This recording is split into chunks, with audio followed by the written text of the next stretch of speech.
your guide, and our driver po si Kuya Ariel. So yung tour po natin is 45 minutes to 1 hour, so may tatlong stopover po. And every stopover will give you time for the picture taking later on. And so,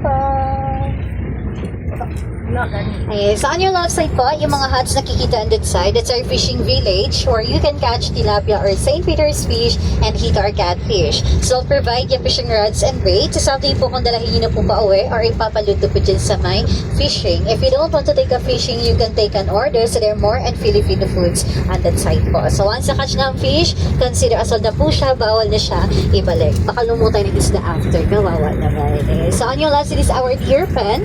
Extension po siya ng deer park namin. So deer in English, usa in Tagalog, Binal in Bisaya. So mga deer po yan, hindi po yan kambing.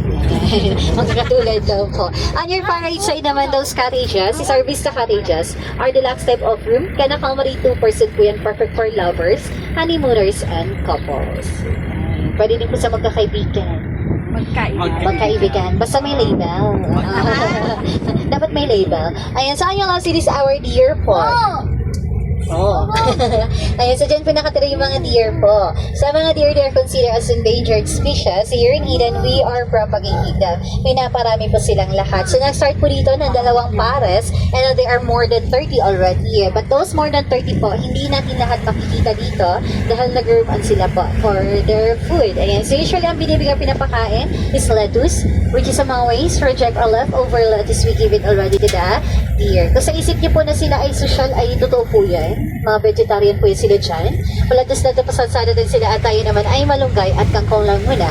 So, if you want to try to feed them, actually you can feed them later on po, which is for free and the lettuce is provided already. But take note, yung lettuce po na nandyan ipapakain sa mga deer is only for the deer lang po ha. Baka habang kayo nagpapakain may tumitikim sa gilid, hindi po yan pwede. So, yung mga deer na may mga sungay, yan po ay lalaki. Yung wala naman is babae po. Ayan. Chinag yun ay sa kaysa meron. Ayan, so welcome to our vegetable garden, the hydroponics greenhouses. So hydro means water, ponics is working po, so water working system po siya. We do not use chemicals or pesticides, all of that is organic. And also hindi po siya ginagamitan ng lupa, instead we use the coconut husk, the polarized one, or kiniling na bunod, the one that hold the roots of the lettuce. So we have here, don't see lettuce. Okay, so 35 days from planting to harvest po.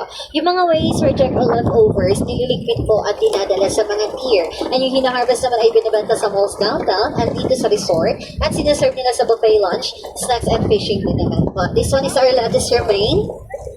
And so we have also here on your right our salad tomato or kamatis. So yung kamatis dito po is kasing laki ng apple. Mga malalaki. Ayan, mansanas. And meron din po mga maliliit which is mga cherry tomatoes. Yung mga Eden freshness sa malls, dito po yung nagagaling sa Eden po.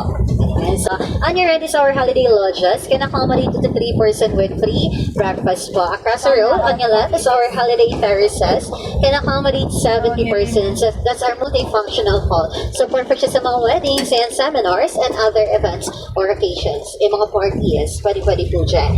And on your left side also is our mangosteen orchard or the mangosteen grove. Dito, linis. Mangostino. Mangosteen. Pwede po may task? Hindi siya. Wala. Okay, so actually yung puno po ng mangosteen is matataas. But here is maliliit po at yung mga sanga ay pantay-pantay. Pinuputulan or tinitreat po yan nila para madali na lang po yung pag-harvest. So the cover of the mangosteen or Eden is 3 hectares, 3 hektarya po. Hindi lang po yan. We can see a lot more later at the forest area kasi magkakahiwalay po. Season ng mangosteen is August and September. But some of our trees have fruits na po ngayon, which is advanced po siya sa pagbubunga for this year. Ayan, so nagbebenta na pero sa labas usually mga nasa 100 to 150 per kilo po for today's for this month. Okay, so we are now here in our first stopover ang flower garden. So we have different varieties of flowers here, both locals and imports po. Since this is our first stopover, I'll give you 5 minutes para mag-picture taking. So reminders na sa mga plantitas and plantitos. No picking of flowers in this area po, baka kayo maiwan at maging gardener po dito. Magiging taga-dilig bigla. So mag-group muna po kayo lahat and later I will give you time to take solo pictures or magkanya-kanya. Sa ngayon, by group muna kayo sa may rainbow. Sa palawa. May rainbow. May rainbow after the rain. Dito.